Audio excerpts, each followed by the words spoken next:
Quentin Tarantino rewrites the history of Nazi Germany in Inglourious Basterds, the latest stage of a career that's put a stick of dynamite under filmmaking. His crime films, Reservoir Dogs, Pulp Fiction, Jackie Brown and Kill Bill, have made an art of violence paired with precise, often absurd dialogue. He's championed non-linear storytelling, paid homage to many other genres along the way, and as one of Hollywood's most inventive directors, been honoured at the BAFTAs and the Oscars.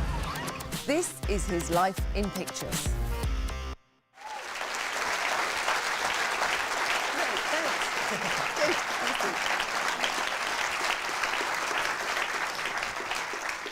Thanks, everybody. Well, welcome to BAFTA. Good to be here again. Good. Now, obviously, life in pictures, we're just going to go right the way through the life. So, born in Tennessee, but Yes. then moved with your mother to California. And Age 2. Age 2. Did you get most of your early film watching through television or in theatres?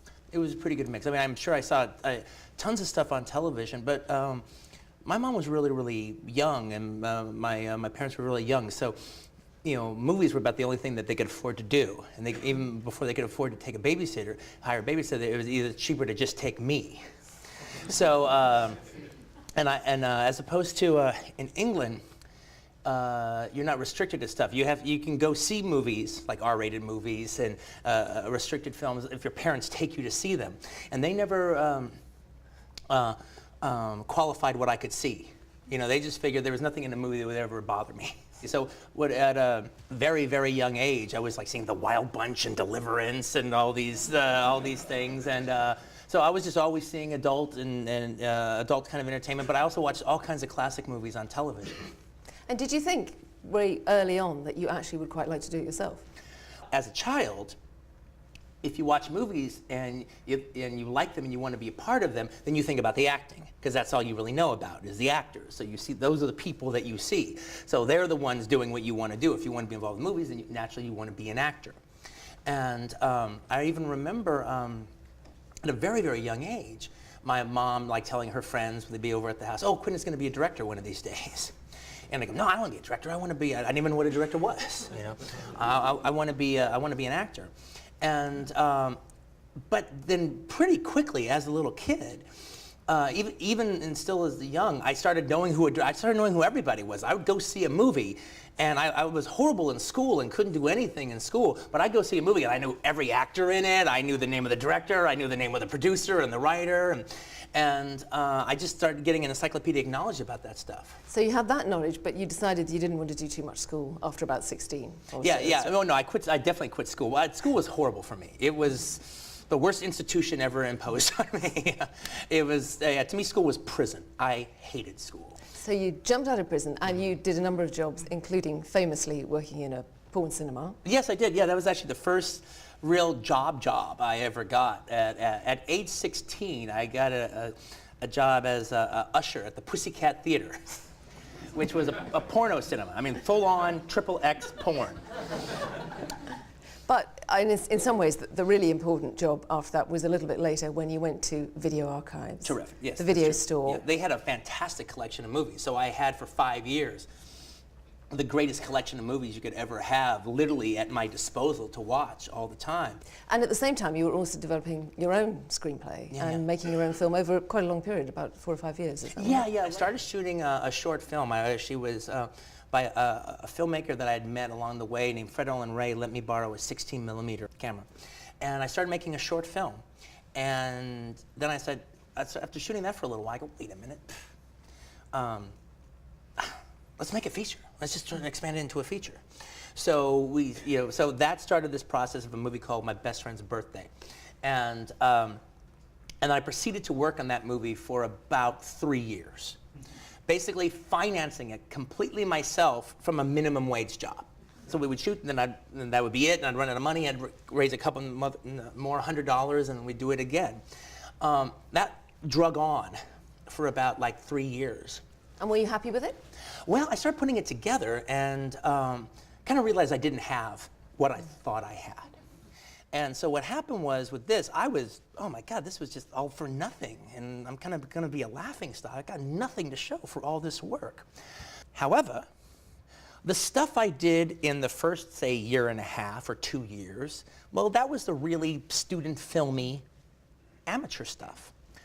But the stuff I had done in the last year of shooting, that wasn't bad. It was pretty good. There was a genuine, definite progression. And so I looked at it as like, well, okay, look, that was my film school. I didn't know how to make a movie before I did this, and now I did this, and now I do know how to make a movie. And it was my film school, and it was a pretty goddamn cheap film school. And to this day, I actually think that, other than the film history aspect of film schools, that rather than go to film school, just get a camera and try to start making a movie. Now, what you also learned by the time you got to Reservoir Dogs was that actually it was very useful also to have people who could help you. I mean, Monty Hellman, for example. Yeah, Monty Hellman helped me out a lot. Director of Two Lane Blacktop. Yeah. He helped, didn't he? And then you got Harvey Keitel interested in the script. Now, how did that happen? We had Monty Hellman, and then we had my producer on the film, Lawrence Bender, who did Bastards as well.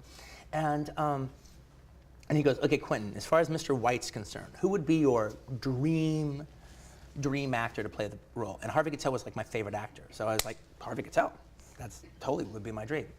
Well, it just so happened that Lawrence didn't know Harvey, but Lawrence was going to an acting class, and his teacher's wife was a student at the actor studio. So it was a situation where we sent it to his teacher read it and liked it, passed it on to his wife read it and liked it, and then passed it on to Harvey. And she actually even said to Harvey, she said, look, I feel weird doing this, but I really think this is a really special piece of material, and I think I owe it to you to pass it on to you. And then the next thing we knew, Harvey called us up on the phone.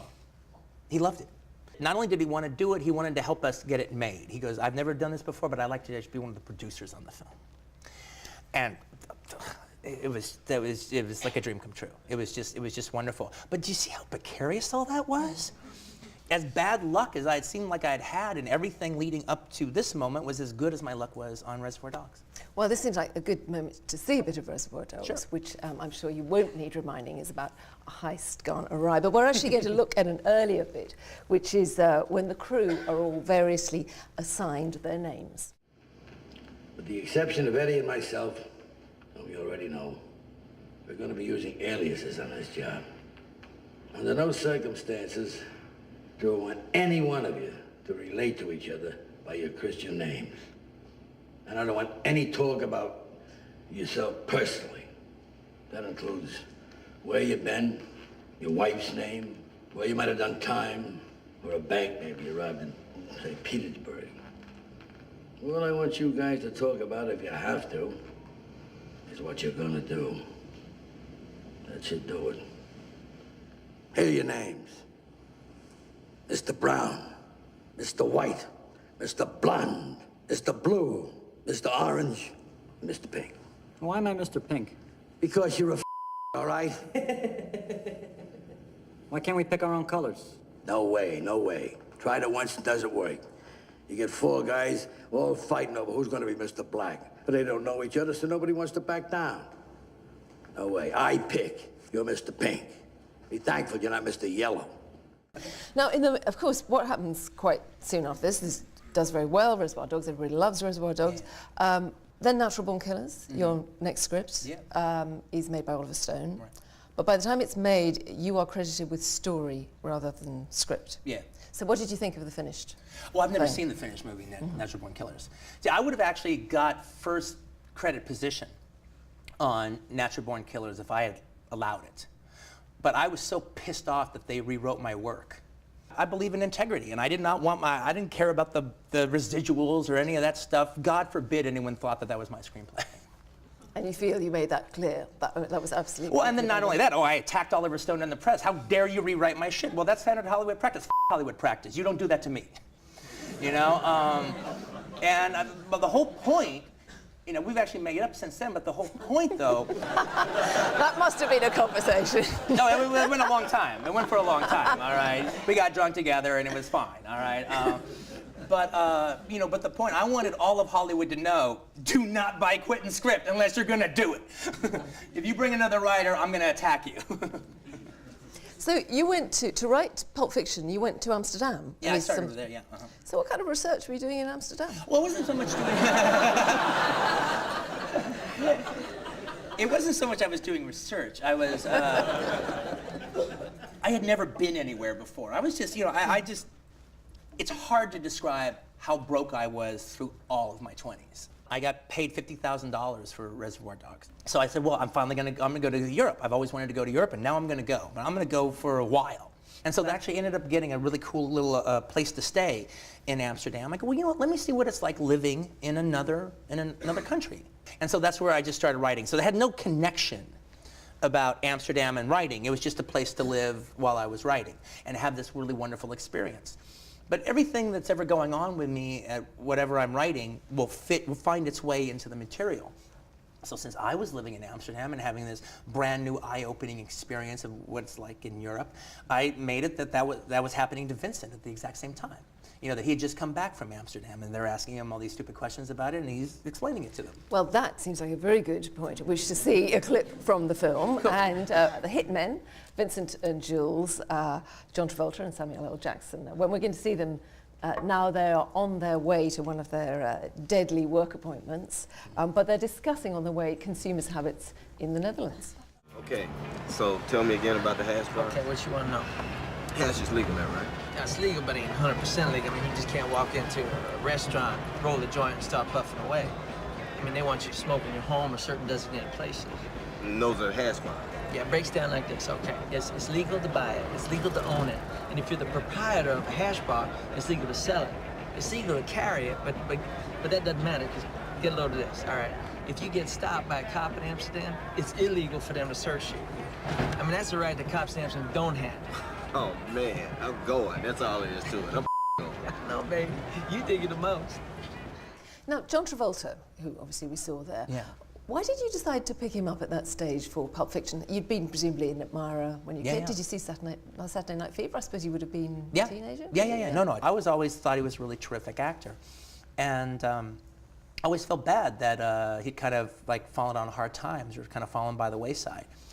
And I remember they did a piece about him in the Los Angeles Times about, boy, whatever happened to John Travolta, and the whole thing kind of talking about his career and where he was and kind of what's happened to him now. But they interviewed Pauline Kael, and they asked her, do you think John can ever come back? And she goes, he has to. Movies need him. And I never forgot that. I never forgot that. And I agreed with her. But I respected her so much that I felt it, and when she felt it, then I felt I had all I needed to go to any court in the land and fight for him. And literally, I wanted to put him in the film, and Harvey Weinstein didn't want him. No one would have wanted him. And I go, well, look, Harvey, here's the thing. I think he's a terrific actor, and I think you need to go and look at Blowout again, because I think that is a magnificent performance. And if you watch him in Blowout and you don't think he gives a terrific performance, then you should not make this movie, because we obviously do not see the same way about taste. Our version of good work and bad work is not the same, and I need to make a movie with somebody else. I go, well, okay, I guess he's serious. And so Harvey backed down, and I was able to cast John. Now, around this time, you also you have this company, Rolling Thunder, starts up around then, which is to do with marketing and distribution now. Of older films. And the other thing was, I was going to film festivals a lot. And when I went to film festivals, I just didn't do the stupid press. I went and saw movies. So I was seeing all these movies. And I got tired of recommending these movies to the Miramax, their acquisition department. I got really annoyed of recommending them to the acquisition department and them ignoring me. Oh, it's not right, blah, blah, blah. So I went to Harvey and go, why don't you just set aside a little fun and give me the chance to buy films? I mean, I'm not, and my point in coming on it was, you're not gonna get paid a lot from me, but your film's gonna get released. If anyone else will buy the rights to your film, then they should. Sell it to them. But if no one will buy the rights to your film and I like it, well then let's make a deal. It is the reality that there's a lot of directors and they can be renowned and they can play at festivals, but until they finally get an American commercial theatrical release, they're not like officially on the map. It's not just playing at a film festival, it's actually getting a full theatrical release. And if it's actually being picked up and being shown in America, then they're saying it's one of 50. It's one of 80. It's not just a good movie, it actually deserves a screen and deserves to have a chance for people paying to see it. So your next film as director was actually an adaptation of Elmore Leonard, Yeah. Jackie Brown. Now, had you read Leonard a lot? Oh yeah, no, I was a big fan of Elmore Leonard, and he was probably the biggest influence on my writing, because you know, the conversations that would happen in his books were the conversations that me and my friends would have, and that kind of conversations that I thought could be in movie dialogue that I'd never heard before. And when I read his stuff, see, this can work. He was like he gave me the permission to go further with what I wanted to do. So Rum Punch became Jackie Brown, and Jackie Brown was played by Pam Grier, Yeah. who had been Foxy Brown in Yes, 1974, exactly, yeah. and she'd been one of those really early female action stars. Yeah, in the book the character was white, and her name was Jackie Birch. The whole idea was that she was a more mature lady who was still very beautiful, and ends up that she can kind of handle anything. She just has a poker face that she can lie and not crumble. Where everyone else would crumble in a tight situation, that's where she shines, actually, and she gets calmer. And I go, well, that sounds like Pam Grier to me. Well, here we're going to see an excerpt where Pam Grier, who is playing Jackie Brown, the flight attendant, with a bit of a sideline, doesn't she have, where she's discussing here with the gun dealer, Ordell Robbie, played by Samuel L. Jackson, how to smuggle in $500,000 into the United States. Where you plan on pulling this off? The Del Amo Mall, the food court. And I suppose you see a piece of this for yourself. It's my plan. We're in this together. Yeah, but it's my money and I don't need no partners. I ain't your partner. I'm your manager. And I'm managing to get your money out of Mexico into America in your hands, and I'm managing to do it all under the nose of the cops. So therefore, I'm your manager, and a manager gets 15%. No, the manager get 10%. No, that's an agent. A manager give gets you 10. No. A manager gets 15%. Agent gets 10. I'm getting 15%. All right? All I'm gonna give you is 10. And the same deal as before.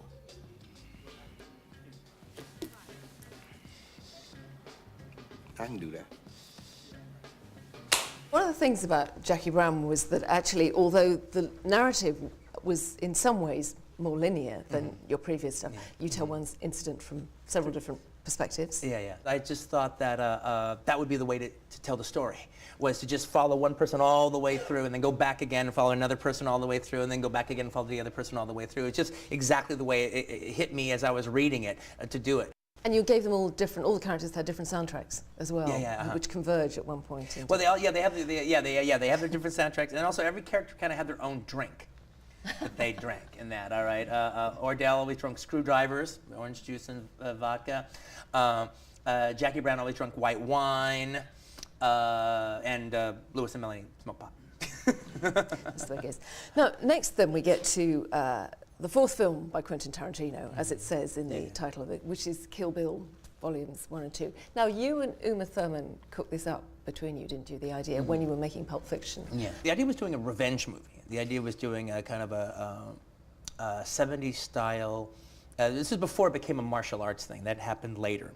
But earlier on, it was like a badass chick revenge movie with Uma Thurman gets like screwed up by this guy named Bill, and she's going and kill all of his lieutenants, and then gets Bill at the end. And so me and Uma were in the throes of a very great artistic love affair, all right? It's like, oh, she's my actress, oh, he's my director. And it was very lovely. And so I came up with that. I told her about the idea, and then, you know, on the set, or we go out for drinks afterwards, and we talk a little bit more about it, and she'd get a little more excited. And then she started adding a couple of things, and one of the things that she added was, she goes, Quentin, you said that, so it starts off with Bill shooting her, right? Because I always had that idea of, you know, shot in the head at the very beginning. She's lying on the floor, and then she goes, what if the camera like moves back from her close-up of her face, and she's been shot in the head, and the camera moves back from her face, and you see she's in a bridal gown. And that was the day the bride was born. And probably the bride is possibly a cinema heroine who suffers more than almost any other heroine we can think of on screen. She just goes through more and more. It's almost like a religious experience. Yeah, no, she goes through hell. I mean, yeah, it's, you know, maybe Jesus in the Passion of Christ, because it's a little worse than her, but only a little bit. Well, let's see the moment when she finally, this is obviously from Kill Bill 2, when she finally catches up with Bill. And this is the whole kind of idea of confrontation and cold revenge. And Bill is played by another actor whose career was hibernating, shall we say, Yes, exactly, until yeah. you came along, by David Carradine. Could you do what you did? Of course you could. But I never thought you would or could do that to me. I'm really sorry, kiddo. But you thought wrong.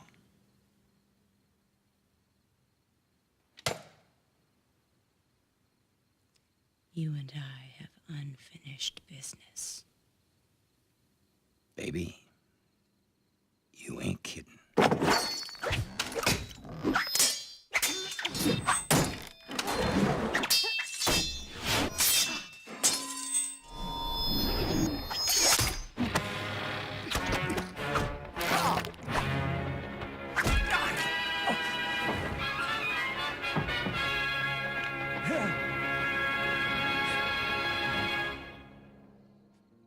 I'm a big fan of action and violence in cinema. I always said that it was almost as if it was one of the reasons Thomas Edison invented the camera, was to film violence, right? Because it's so good.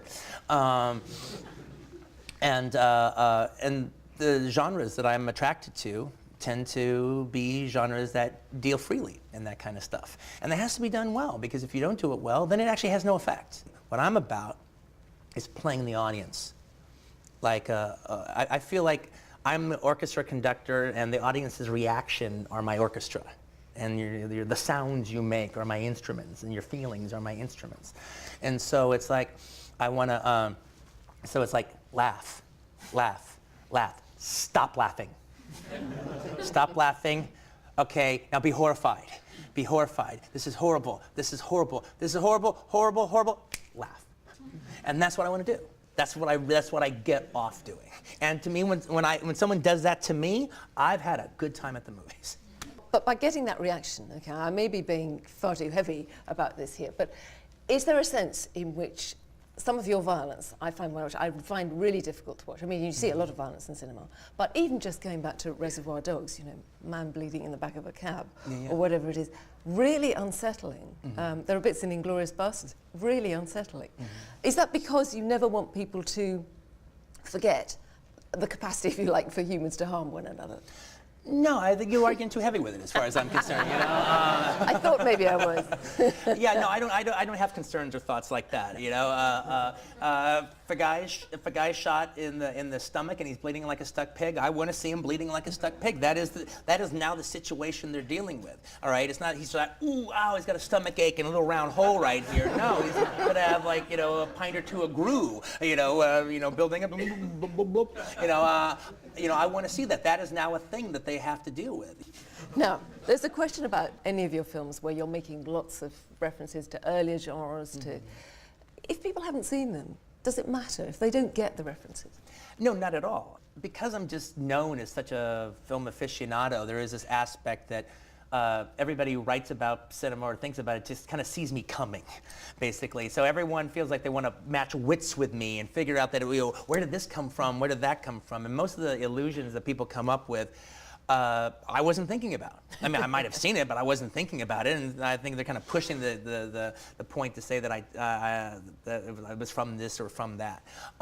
Having said that, though, you know, there is a lot of things like that. But you know, the way it works is, you know, if you understand the context from which I'm coming from and the genres that I'm evoking and the moods and the feelings of them, well, then that's great. Now you can appreciate it in that way, and that's all good. And if you haven't, then it's all brand new to you. And you can look at it in a completely different way. And now it's got to work in a whole different way for you, because you know, you don't understand the genre. I have to take you there myself. And I guess Inglourious Basterds is a really good example of that, because you are working from an idea of a couple of films, particularly from the 70s, but obviously a whole lot of Second World War films that maybe you saw on television that a whole generation will never have seen. Yeah, no, I mean, I like jumping off from the idea of, like, you take a big genre, like, say, westerns, or you take a genre like war films, and that's a huge genre, because, and it's not just westerns, or not just war films, there's a bunch of subgenres inside of those, and that's what I like the most, are subgenres, and then bouncing a bunch of those off of each other. And the thing is, I never want to play them, never playing them straight. I always want to transcend them. I just want to use them as a jumping off point to do something else. But I don't want them to be an art, some pretentious artistic art film meditation on the genre. I want to go and do it my own way. And so I want to give you the same pleasures, but kind of go to a different drummer. Hence, Reservoir Dogs is a heist film where you never see the heist. Inglourious Bastards, the genre I was starting off working with was a bunch of guys on a mission movie. And it kind of is that, but it's beyond that. There's other things involved. But then you have this extraordinary actor in the center of it who plays the Nazi, the main Nazi figure, Christoph Waltz. Mm-hmm. Now, where did you find him? When I wrote that script, I was so proud of the character on the page that I didn't want to do the movie unless he could be as good on screen as he was on the page. I couldn't have any compromise as far as that was concerned. And so I read all these different German actors for the role. There was a lot of them who really wanted the part. But they couldn't pull off my dialogue in English. And it wasn't a situation of them not being fluent. They could be fluent. We could have a conversation for the next 6 hours and they would be able to speak English just fine. But English really wasn't the language for them to read poetry in. It wasn't the language for them to sing in. They couldn't get the right comedy rhythms that happened in there. And I was literally starting to think that maybe I wrote a part that was unplayable. And it was one morning, I called the producers into my hotel room. I said, guys, I'm not trying to freak everybody out, but I don't know if we're going to find Londa. I don't know if we're going to find the perfect Londa anyway. And unless we find the perfect Londa, I'd rather not make this movie. We had a deal pending where Universal was going to come in on the movie. But in the meantime, I figured the movie's going to get made, so I'm financing everything myself. And so if I'm going to pull the plug, this would be the week to pull the plug. Because on Friday, I think it was on Friday, or Monday, Universal would be bankrolling us. So I had to pull the plug before they started bankrolling us. So that would be this week. And I really have to give the producers credit. They didn't freak out. They were just, they looked at it they got it. They got it and they go, okay, well then you know what? This week is Londa, Londa, Londa, Londa, Londa. If we go down, we'll know for sure that you're right. There is not a guy to play this goddamn role. And that day, Christoph waltzed in the room, and I didn't know who he was. He's mostly known in Germany for doing TV, and literally it was a thing. Me and Lawrence were in the room, and he came in and started his read, and just like 3 minutes into a almost 20-minute scene, once he started doing the English and started just getting the rhythms and getting the things, me and Lawrence looked at each other and we knew we were making the movie. He literally gave me my movie back. Now we should see an example of him as Landa, the man who threatens all the way through to be the nemesis of the Nazi scalp hunters, the bastards. And here he's negotiating his way out of a position as the Allies are closing in. And he's talking to the bemused leader of the bastards, who of course is Brad Pitt, and also another of their number, played by B.J. Novak. Gentlemen, I have no intention of killing Hitler and killing Goebbels and killing Goering and killing Bormann, not to mention winning the war single-handedly for the Allies, only later to find myself standing before a Jewish tribunal. If you want to win the war tonight, we have to make a deal.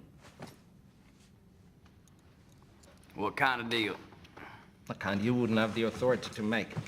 However, I'm sure this mission of yours has a commanding officer, a general. I'm betting for OSS would be my guess. Ooh, that's a bingo.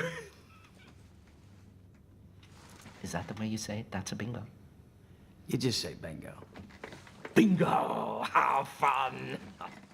There's quite a lot of, obviously, rewriting of history, but I guess every war film rewrites history, doesn't it? Yeah, no, that's how I looked at it. You just went that bit further. Yeah, I just decided to just really go for it.